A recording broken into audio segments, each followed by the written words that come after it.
My name is Odessa Mackenzie Shannon. My name is Warren Gordon Crutchfield. I am Ruby Reese Moon. My name is James C. Offord. My name is Christine Clark. My name is William Harvey Ziegler, better known as Harvey Ziegler.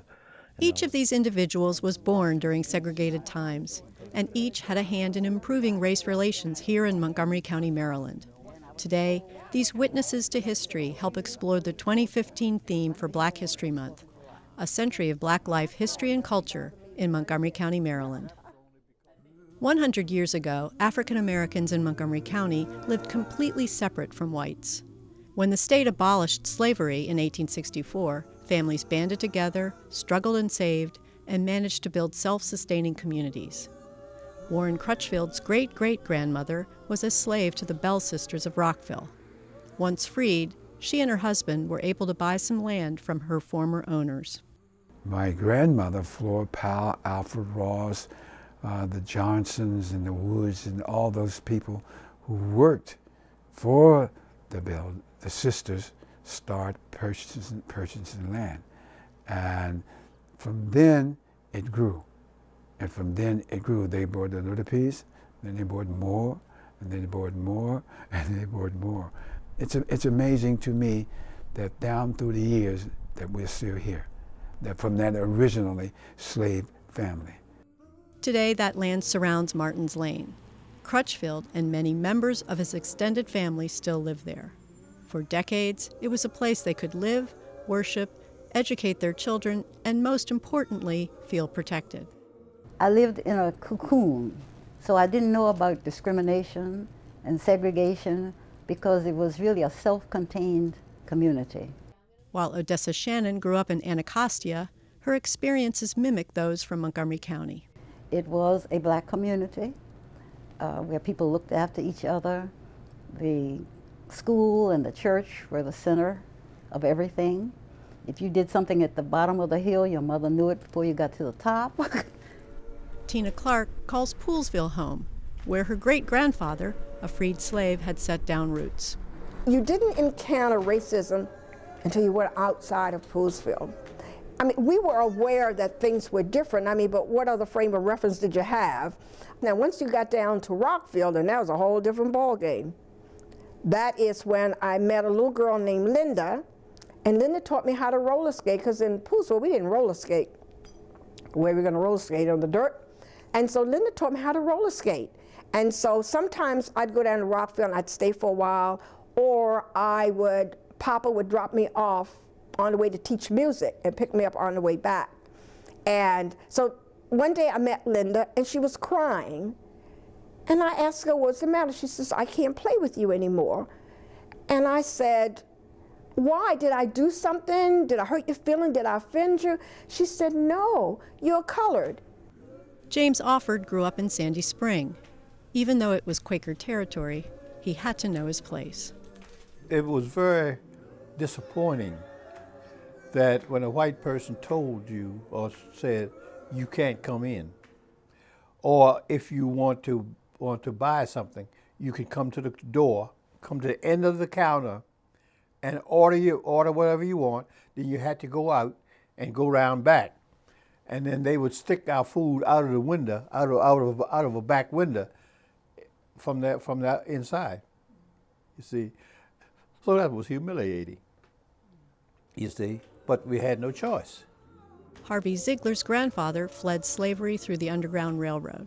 He left Charleston, South Carolina, and settled near Damascus, in what became known as Zieglertown. If you didn't look out for yourselves, well, by being an ethnic group, you wouldn't get anything done. So we had to bind together, teamwork and harmony and faith. That's the only thing that kept us going, because we were segregated. So Ruby Reese Moon came to the D.C. area in the early 60s. She grew up in the South, rural Sparta, Georgia. The daughter of sharecroppers, she and her siblings were required to work on the plantation. We didn't get to go to school an awful lot because we had to chop the cotton, and then when it grew up, then we had to pick the cotton. So most time we would start to school about November, of every year, and then about the last of March, 1st of April, we were out chopping cotton. Nonetheless, Moon graduated high school, attended college, and became a counselor. Eventually, she earned her master's degree. She and everyone else in this program were taught one primary lesson by their parents.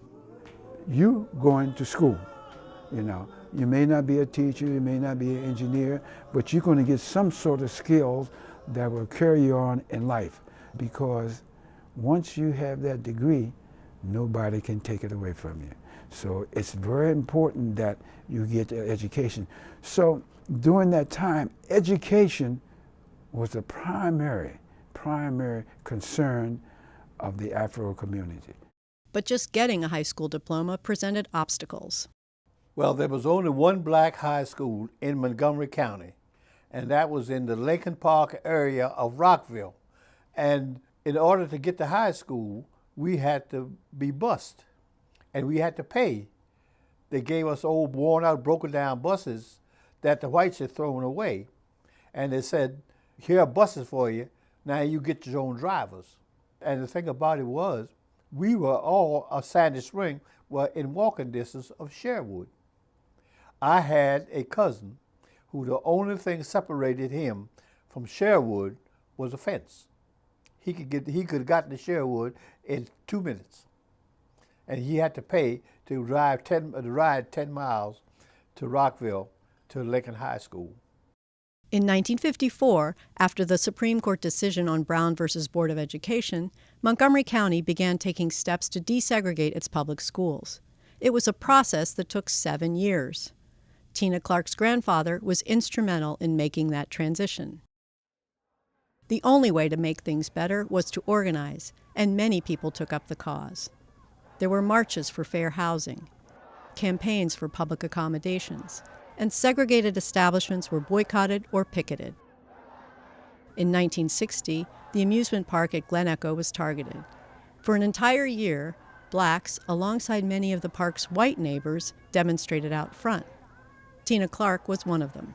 Picketing on weekends, taking buses, cars. You had the students from Howard University. They joined us. You had the folks from Montgomery County. We were all there picketing. Every opportunity, every chance we got, we were down there. And then finally, they said, okay. The reason that I don't go to the art gallery, it's in that tower where they would crowd all us black folks there when we were under arrest. They just put us all in there. People were fainting, passing out everywhere. In 1963, Ruby Reese Moon and her husband James, both active in civil rights in the South, were inspired to move north. This coincided with the time they were recruiting people to travel to D.C. for Dr. Martin Luther King Jr.'s now historic speech. When Dr. King gave that speech, oh, that was it. We just knew everything was going to be all right for us. It had so much meaning. It had so much meaning because you felt that things were getting better. You felt, here we had moved up here, we had gotten jobs, and we participated in this march, and you just saw things getting better for us. And I really felt elated. Changing the law was one thing, changing people's hearts and minds was another. When the civil rights came, it was a monumental decision, you know. And although it was on record in the early stages, it was still segregation. Warren Crutchfield spent over 30 years as a physical education teacher and coach here in Montgomery County. In the early 60s, he was the first African American to coach an integrated team. You go to a game, I won't tell you what school, and I've always had white assistants, and they went in, and I got to go in and said, you know, excuse me, sir, where are you going? I said, I'm going in to the game. I said, I'm the coach. They said, no, you're not the coach. The coach just went in. And that's right. I said, no, that's my assistant. You know, and things like that you went through the early part of the 60s.